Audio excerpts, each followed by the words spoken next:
Bonsoir à tous, je voulais vous parler donc du verset dans la parole de Dieu qui se situe dans Tite 2, versets 11 à 12.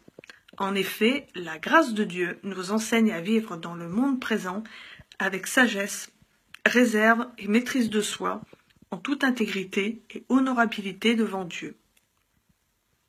Le fait que Dieu se soit donné à nous par Jésus-Christ et qu'il habite en nous par son Saint-Esprit, il nous enseigne, nous encourage, nous guide à vivre dans le monde avec un comportement conforme aux valeurs du royaume de Dieu, avec retenue dans nos actions, paroles, en ajustant notre être, nos pensées, nos paroles, nos actions selon lui, en étant honnête, respectable.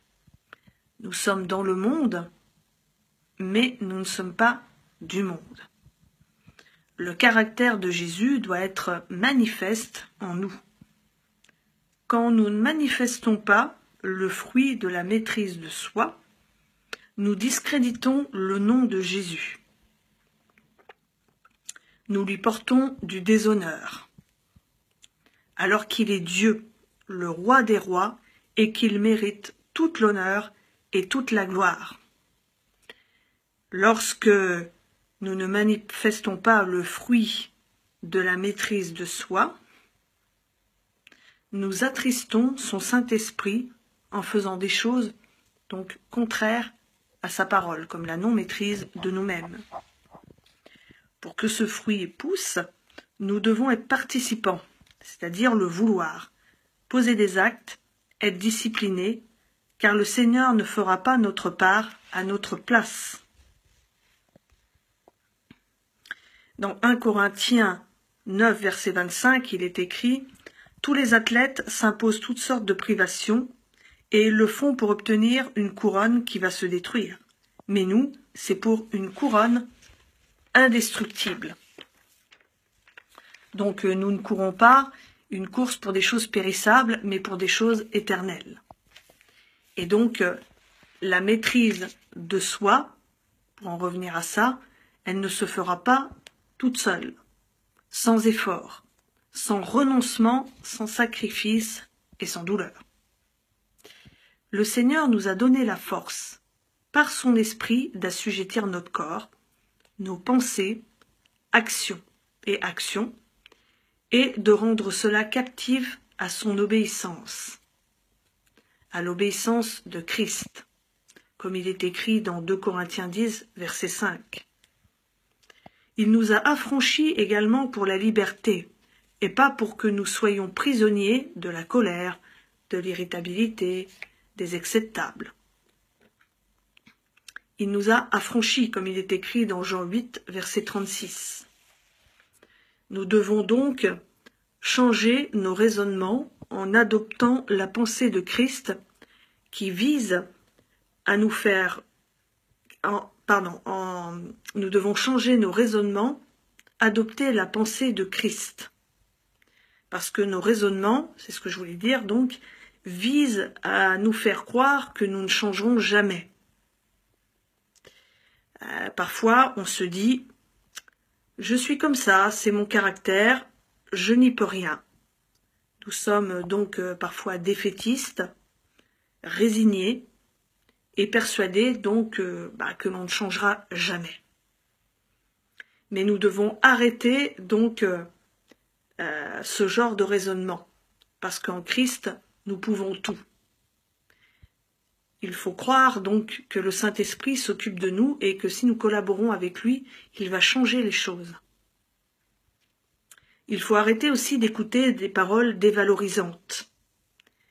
Parfois, peut-être avez-vous vécu des paroles dévalorisantes, les effets des paroles dévalorisantes, par exemple, tu ne changeras jamais, tu ne vas pas y arriver, etc. Et du coup, ça s'est implanté dans votre tête, et donc vous avez cru à ces mensonges. Alors qu'en fait, ça ne correspond pas à ce que dit la parole de Dieu de vous. Parce que nous sommes destinés à réussir en Christ. Donc n'écoutons pas les mensonges du diable. Dieu peut tout faire. Et ce que pense Dieu de nous est plus important que ce que les autres pensent de nous. Nous ne pouvons pas changer tout seuls, avec seulement notre bon vouloir, nous transformer par nous-mêmes. Parce que lorsque nous essayons, c'est un échec. Par exemple, si vous êtes sujet à la colère et que vous essayez de vous contrôler par vous-même, il arrivera à un moment donné où, comme dit la phrase, chasser le naturel, il revient au galop, malgré que ces choses-là ne soient pas naturelles, puisque ça fait pas partie du caractère d'un enfant de Dieu, donc on ne doit pas le prendre comme étant des choses qui viennent de notre nouvelle nature en Christ, mais ça vient du vieil homme, notre ancienne nature. Et donc ces choses-là doivent être crucifiées. Crucifier la chair. Donc nous ne pouvons pas changer tout seuls. Nous avons besoin du Saint-Esprit. Nous avons besoin du Saint-Esprit. Donc il est écrit dans Zacharie 4, verset 6, « Ce n'est pas par la puissance ni par la force, mais c'est par mon esprit, dit l'Éternel des armées. » Parce que parfois nous prenons sur nous, on essaye de changer, on essaye de se dire « bon, aujourd'hui je vais être gentil, etc. » Donc on essaye de se contrôler par nous-mêmes, de tout contrôler, et puis en fin de compte on s'aperçoit que c'est un échec. Voilà, parce qu'on a fait confiance à nos propres forces. Et on s'est persuadé qu'on pouvait changer par nous-mêmes. Alors que non, seul le Saint-Esprit peut nous changer. Quand la pression se fait trop forte, nous devons demander l'aide du Saint-Esprit pour résister au diable. Nous avons tous nos faiblesses. N'hésitons pas, lorsque nous tombons, à demander pardon à Dieu, qui est capable de nous restaurer, et demandons l'aide, implorons l'aide du Saint-Esprit.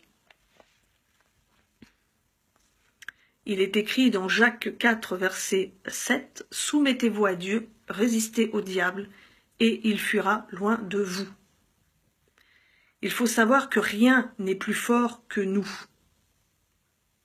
Parce que parfois on dit « oui, c'est plus fort que moi, il fallait que je mange 3 parts de gâteau, ça a été plus fort que moi. » Ou c'était plus fort que moi, j'ai pas pu résister à l'envie, au fait de me mettre en colère, etc. Ça peut être ça, comme ça peut être d'autres choses. Non, rien n'est plus fort que nous, parce que nous avons une puissance en nous, l'Esprit de Dieu, et l'Esprit est tout puissant. Il est fidèle, il viendra à notre secours. Donc quand nous tombons, ce qui peut arriver, demandons pardon à Dieu, relevons-nous, surtout ne restons pas à terre. Ne désespérons pas, car il y a de l'espoir en nous. Pour toute personne qui est en Christ, il y a de l'espoir. Donc voilà, j'avais médité là-dessus il y a quelques jours, et donc la source du texte, c'est un texte de Rick Warren dans Top Chrétien, dans une des pensées du jour du Top Chrétien, et le titre de la pensée du jour, c'était « La maîtrise de soi n'est pas une option ». Voilà, donc tout ceci, c'était pour vous encourager. Donc je vous souhaite une bonne soirée et demeurez bénis. Au revoir.